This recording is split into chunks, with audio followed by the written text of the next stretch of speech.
Dear students, this lecture series is on the topic soft computing, जो आपका 5th semester में एक major course है सॉफ्ट कंप्यूटिंग, उससे रिलेटेड इसमें आपको पूरा एक लेक्चर सीरीज़ होगी।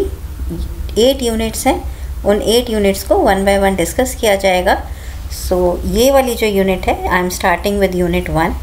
Unit 1 is about introduction to artificial neural network. तो हम इस टॉपिक को समझें, आर्टिफिशियल न्यूरल नेटवर्क। तो न्यूरल नेटवर्क्स क्या होते हैं, सॉफ्ट कंप्यूटिंग। बिफोर दिस आपको समझना होगा कि आपका सब्जेक्ट क्या है, किस तरह की कंप्यूटिंग को हम सॉफ्ट कंप्यूटिंग कहते हैं। तो लेट्स स्टार्ट विद दिस। 2 तरह की हमारी टेक्निक्स होती हैं किसी प्रॉब्लम सॉल्व करने की। उसमें हमारे पास होता है hard computing and another term which is used is soft computing. तो जो अब तक आप कंप्यूटर्स के थ्रू प्रोग्रामिंग कर रहे थे, जो प्रोग्राम बना रहे हैं, जिस तरह की भी अभी तक हमने प्रॉब्लम सॉल्विंग फेज देखे, वो सब कैटेगरी किसकी है, हार्ड कंप्यूटिंग की है। हार्ड कंप्यूटिंग किससे डील करता है, प्रिसाइज मॉडल से, और ये आपको देता है बिल्कुल एक्यूरेट सॉल्यूशंस। जो आप पढ़ते आ रहे हैं कि हम कुछ इनपुट करते हैं, वो प्रोसेस होता है and then will give the result, और आप कहते हैं कि कंप्यूटर आपको बिल्कुल एक्यूरेट रिज़ल्ट बताता है ना। एक्यूरेसी कि जो भी आपने इनपुट दिया है उस पर वो बिल्कुल एक्यूरेट रिज़ल्ट आपको देगा।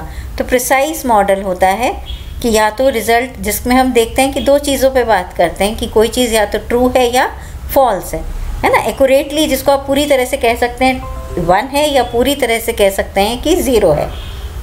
तो इसमें आपका रीजनिंग, लॉजिक रीजनिंग जिसको हम बोलते हैं, लॉजिक रीजनिंग यूज़ होता है ट्रेडिशनल एआई में।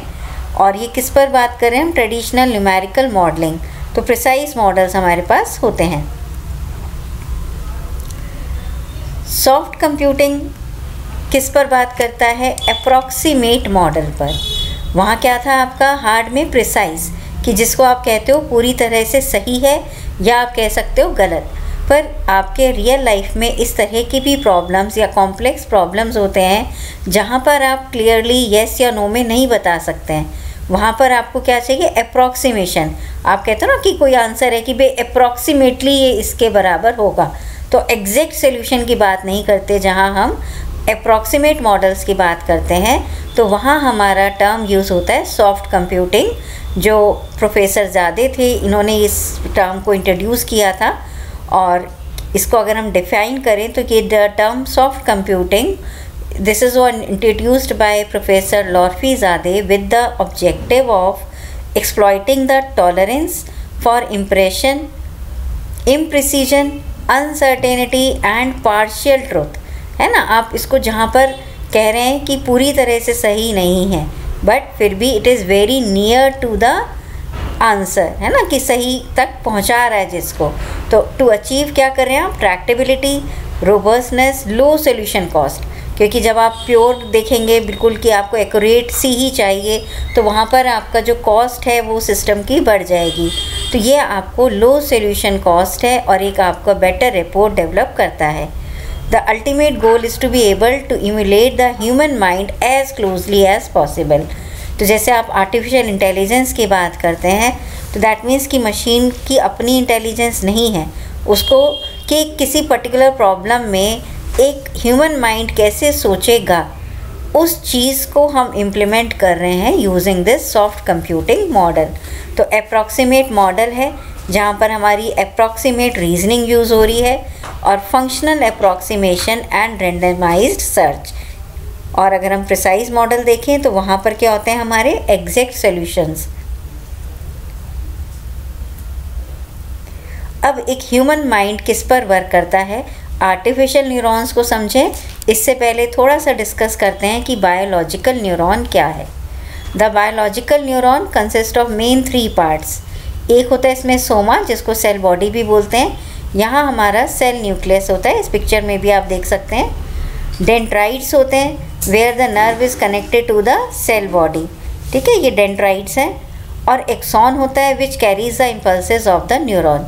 इन बेसिस पर हमारा, या इन टर्म्स के बेसिस पर हमारा एक जो माइंड है, ह्यूमन माइंड है, वो वर्क करता है। तो उसके लिए हमारे पास होते हैं न्यूरॉन्स होते हैं, जिसमें ये 3 आपके मेन पार्ट्स हैं जिनका एक पर्टिकुलर रोल है जो सिग्नल्स को कैरी करते हैं।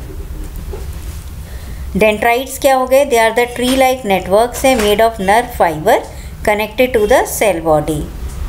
एक्सॉन क्या है? It is a single long connection extended from the cell body and carrying signals, है ना। माइंड में जो हमारे सिग्नल हैं वो कैरी करने का काम करता है एक्सॉन। ये न्यूरॉन से सिग्नल्स आगे तक कैरी करके ले जाता है। The end of axon splits into the fine strands. It is found that each strand terminated into small bulb like organs, जिनको हम क्या कहते हैं? साइनैप्स बोलते हैं उनको। It is through synapse that the neuron introduces its signals to other nearby neurons. Synapse की help से ही हमारे जो न्यूरॉन है वो सिग्नल्स जो जनरेट हुए हैं वो आगे तक के, है ना, एक के बाद एक जो सब सीक्वेंट न्यूरॉन्स है वहाँ तक सिग्नल्स ये ट्रांसफ़र होते हैं। The receiving end of these synapses on the nearby neurons can be found both on the dendrites and on the cell body. So there are approximately 104 synapses per neuron in the human body. 104 approximately इतने neurons, इतने synapses होते हैं। Electric impulses is passed between the synapse and dendrites. It is a chemical process which results in increase or decrease in the electric potential inside the body of the receiving cell. So if the electric potential reaches a threshold value मतलब जो आप एक value सोच के चल रहे हैं, है ना, जो एक रिजल्ट एज्यूम करते हैं उसको हम बोलते हैं threshold. So receiving cell fires and pulse और action potential of fixed strength and duration is sent through the axon to synaptic junction of the cell. So this is how biological neurons work. Main इसमें जो parts हुए, dendrites हुए, axon, synapse हैं, है ना, ये आपका जो न्यूक्लियस से न्यूरॉन्स आपके जो जनरेट हो रहे हैं, सिग्नल्स जो जनरेट होते हैं, इसको पूरा ये ट्रांसफ़र करता जाता है। इस तरह से आपके बायोलॉजिकल न्यूरॉन वर्क करते हैं। अगर अब हम इसको आर्टिफिशियल न्यूरॉन से कंपेयर करें तो बायोलॉजिकल न्यूरॉन में जो टर्म थी सेल, यहाँ हमने कहा न्यूरॉन। डेंड्राइट्स जो थे यहाँ पर बन जाएंगे हमारे वेट्स और इंटरकनेक्शंस। सोमा हो गया हमारा नेट इनपुट जो हमको चाहिए, नेट इनपुट, और एक्सॉन हो जाता है हमारा आउटपुट। तो ये टर्म्स आपके ऐसे एक आर्टिफिशियल न्यूरॉन में चेंज हो जाते हैं। अगर आप ये ऊपर डायग्राम देखें तो जैसे हमने कहा x1, x2 up to xn, तो इस तरह से हमारे क्या हो गए? इनपुट्स हो गए। हर इनपुट कुछ ना कुछ वेट कैरी कर रहा है। वेट का मतलब हो गया, अगर आप रिलेट करें बायोलॉजिकल न्यूरॉन से, यानी कि डेंड्राइट्स हो गए।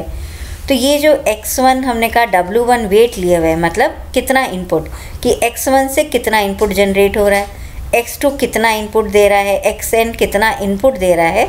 तो वो इनपुट को हमने लिया है x1, x2, xn की फॉर्म में, और कितना है वो हम क्या कह रहे हैं, इसका वेट कितना है। तो W1, W2 ये हमारे यहाँ पर हो गए वेट्स या इंटरकनेक्शन। इसके बाद ये सारे के सारे एक मशीन को, जिसको हमने कह दिया प्रोसेसिंग एलिमेंट है, या आगे आप पढ़ेंगे एक्टिवेशन फंक्शन। तो ये इनपुट्स और हर इनपुट अपने वेट के साथ ही मशीन को दिया गया और एक वाई आउटपुट जो है वो जनरेट हुई। तो अगर हम इसको देखें जो इनका समेशन है, so in this model net input, ये जो नेट इनपुट है ये कैसे कैलकुलेट करेंगे आप, कि आउटपुट आ रहा है हमारा वाई आई एन, जैसे आई क्या हो गया, जो जाएगा आपका 1 से लेकर n तक, आई की वैल्यू जा रही है 1 से n तक। सिग्मा मतलब समेशन, सारे इनपुट्स का अलॉन्ग विद देयर वेट्स अगर हम सम अप कर दें तो हमारा एक आउटपुट फंक्शन जो y है ये जनरेट हो जाएगा। So where i represents the ith processing element, the activation function applied over it to calculate the output, the weight represent the strength of synapses connecting the input and output. किस input का कितना strength है, कौन से input कितनी मात्रा में आप कोई इनपुट दे रहे हैं, तो वो उसका कहलाता है वेट।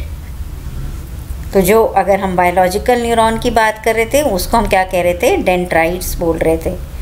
तो टोटलिटी में जो आपका जितने भी इनपुट्स गए, जितनी भी वेट्स के साथ गए, अगर आप उन सबको सम कर देंगे तो वो जो आपका एक्टिवेशन फंक्शन जनरेट करेगा वो होगी हमारी वाई आउटपुट। तो आर्टिफिशियल न्यूरल नेटवर्क्स की अब बात करें तो देखिए ANN आर्टिफिशियल न्यूरल नेटवर्क, ये क्या है? It is an efficient information processing system which resembles the characteristics of biological neural network. ठीक है, ये किसकी कैरेक्टरिस्टिक्स को रिप्रेजेंट कर रहा है कि जो एक बायोलॉजिकल न्यूरॉन जिस तरह से काम कर रहा है वो हमने मैथमेटिकल एक मॉडल तैयार कर दिया और उसको बोला हमने आर्टिफिशियल न्यूरल नेटवर्क, कि हमारी जो मशीन है वो किस तरह से जैसे ह्यूमन माइंड काम कर रहा है उसी तरह से वर्क करेगी। तो अगर हमें ये एग्जैक्ट नहीं भी बता पाए तो अप्रॉक्सीमेट हमें आंसर्स बताएगी। ANN contain large number of highly interconnected processing elements, जिनको हमने बोला नोड्स या बोल दिया न्यूरॉन, और they may called its units. Each neuron is connected with other by connection link, है ना, हर न्यूरॉन आपस में जुड़ा हुआ है एक कनेक्शन लिंक के साथ, and each connection link is associated with weight, है ना, हर लिंक का अपना क्या है, एक वेट है, which contain information about the input signal. जो इनपुट जा रहा है, जैसे आपका X1 है तो उसका हमने कह दिया W1 उसका वेट है, जो कि पूरा आपको बताएगा कि ये जो वेट है ये इंफॉर्मेशन कंटेन करेगा उस इनपुट के बारे में। So this information is used by the neuron net to solve a particular problem. Artificial neuron have ability to learn, recall and generalize training pattern और data similar to that of the human brain। तो ये जो artificial neural network होता है इसमें main characteristic क्या होता है कि लर्न करता है, कि जैसी भी इनपुट्स आ रही हैं किस तरह से आउटपुट जनरेट हो रही है, अपने प्रीवियस चीज़ों को एक मेमोरी है वो रिकॉल करता है, लर्न करता चला जाता है और एक जनरलाइज सोल्यूशन आपको देता है। दैट मीन्स ये अपने आप को ट्रेन कर रहा होता है कि किस तरह के पैटर्न्स जनरेट हो रहे हैं, उस हिसाब से ये अंदाज़ा लगाते हुए लर्न करते हुए आपको रिजल्ट्स बताएगा।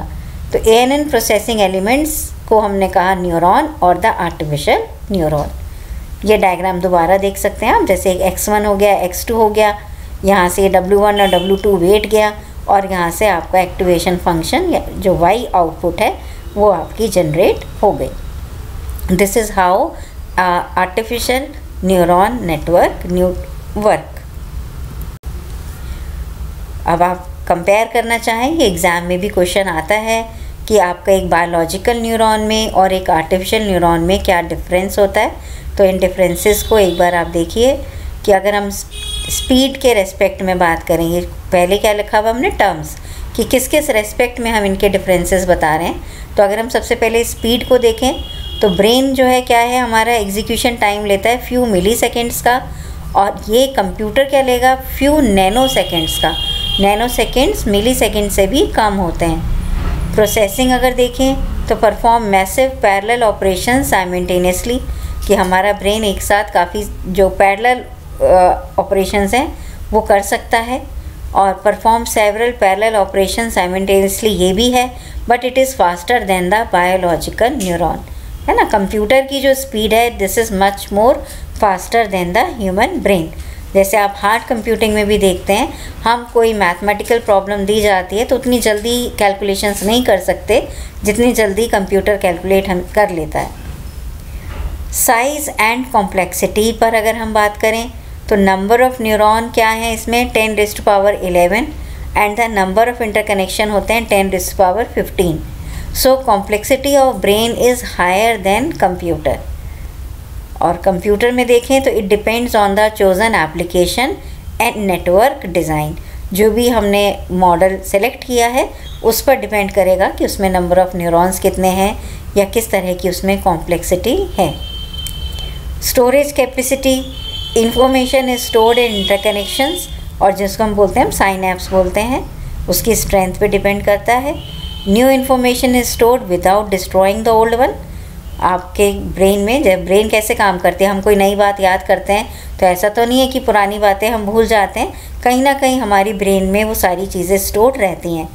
Sometimes fail to recollect information, हाँ कई बार क्या हो जाता है टाइम के साथ साथ हम कई बार क्या करते हैं, हमारा ब्रेन हो सकता है पुरानी बात को भूल जाए, बट मोस्टली चीज़ें क्या होती है ब्रेन जो है रिमेंबर करता है। कंप्यूटर पे अगर हम देखें इसकी स्टोरेज कैपेसिटी को तो stored in continuous memory location, overloading may destroy older location, क्योंकि कंप्यूटर मेमोरी का क्या है, एक साइज़ है। अगर आप उस साइज़ से ज़्यादा तो उसमें डाल ही नहीं सकते हो। तो पुराना क्या है डेटा, क्या होगा, अगर आप कुछ नया डेटा डाल रहे हैं कुछ है, तो अगर स्पेस का इशू आता है तो आप क्या करते हो, उसको पुराने डेटा को आपको हटाना पड़ता है। But can be easily retrieve, कि ये आप रिकॉल कर सकते हैं ना, कभी भी आप डेटा अगर आपका है तो उसे कहीं पे भी आप स्टोर करके उसको इजीली रिट्रीव कर सकते हैं। कि अगर इन्फॉर्मेशन स्टोर्ड है तो कैसे भी आप रिट्रीव कर लेंगे। पर ब्रेन की जो इन्फॉर्मेशन है, यूजुअली सब चीज़ें याद रखते हैं, बट टाइम के साथ साथ क्या होता है, एक ह्यूमन माइंड है तो वो भूल भी जाता है, बट उसको फिर रिकरेक्ट करना इजी नहीं होता। टॉलरेंस के टर्म्स में फॉल्ट टॉलरेंट है, store and retrieve information even interconnection fails, और एक्सेप्ट कर लेता है रिडंडेंसी, मतलब डुप्लीकेसीज भी एक्सेप्ट होती हैं। और अगर हम कंप्यूटर पे बात करें तो नो फॉल्ट टॉलरेंट, अगर कुछ गलत है तो वो गलत ही हो जाता है, तो फॉल्ट टॉलरेंस नहीं होता कंप्यूटर में, या आप कह लीजिए आर्टिफिशियल न्यूरॉन नेटवर्क में no fault tolerant. Information corrupted if the network connections disconnect, वहाँ क्या था, आपका स्टोर और रिट्रीव करता है इन्फॉर्मेशन, अगर इंटरकनेक्शन फेल भी हो जाते हैं, बट यहाँ पर वो डिसकनेक्ट हो जाता है और ये डुप्लीकेसी को एक्सेप्ट नहीं करता है। तो यहाँ पर आप देखिए ह्यूमन माइंड, आपका जो ह्यूमन ब्रेन है, टॉलरेंस के रेस्पेक्ट में जो आपका एक आर्टिफिशियल न्यूरॉन है उससे बेटर होता है। Control mechanism depends on active chemicals and neuron connections are strong और वीक, है ना। किसी का माइंड कितना काम करता है, आप देखते होंगे कई बार कहते हैं ना कि इसका ब्रेन डेड है या ब्रेन कम काम करता है, डिपेंड्स। तो जो भी एक्टिव केमिकल है उस पर डिपेंड करेगा कि उसका न्यूरॉन कनेक्शंस कितने स्ट्रॉन्ग हैं या कितने वीक हैं। कंट्रोल मैकेनिज़्म आर्टिफिशियल न्यूरॉन का क्या है, CPU है, तो कंट्रोल मैकेनिज़्म जो है इसका बहुत ज़्यादा सिंपल है। प्रोसेसिंग आप कहते हो, प्रोसेसिंग अगर हार्ड कंप्यूटिंग में भी देखते हो तो उसमें हम कहते हैं सेंट्रल प्रोसेसिंग यूनिट। तो प्रोसेसिंग यूनिट पे कंट्रोल जो सारा है वो प्रोसेसिंग यूनिट पे डिपेंड करेगा। So these are the few differences between, or you can say the comparison between a biological neuron or an ANN, means artificial neural network। तो characteristics अगर हम देखें, क्योंकि एंटायरली आपका जो यूनिट 1 है किस पर है, आपका आर्टिफिशियल न्यूरल नेटवर्क पे ही है, तो इसको अगर हम समराइज़ करें तो कैरेक्टरिस्टिक्स क्या हुई, large number of processing elements होते हैं जिसको हमने कहा न्यूरॉन्स, इंटरकनेक्शंस होते हैं, वेटेड लिंकेज का जो इन्फॉर्मेटिव नॉलेज जो कैरी करता है वो वेट पे होती है, input signal arrive at processing element through connections and connecting weights. आपने डायग्राम अगर आप थोड़ा सा रिकॉल करें तो इनपुट सिग्नल्स थे, उन पर कुछ वेट्स थे और उससे आपका आगे तक कनेक्शन जा रहा था। प्रोसेसिंग एलिमेंट्स क्या है, लर्न कर सकते हैं, रिकॉल कर सकते हैं and generalize from the given data. Computational power is determined by the collective behavior of the neurons। Collective behaviour मतलब जो आपने वो एक फॉर्मूला देखा था x1w1 प्लस x2w2 समेशन था, तो वो हो गई हमारी कलेक्टिव बिहेवियर। सो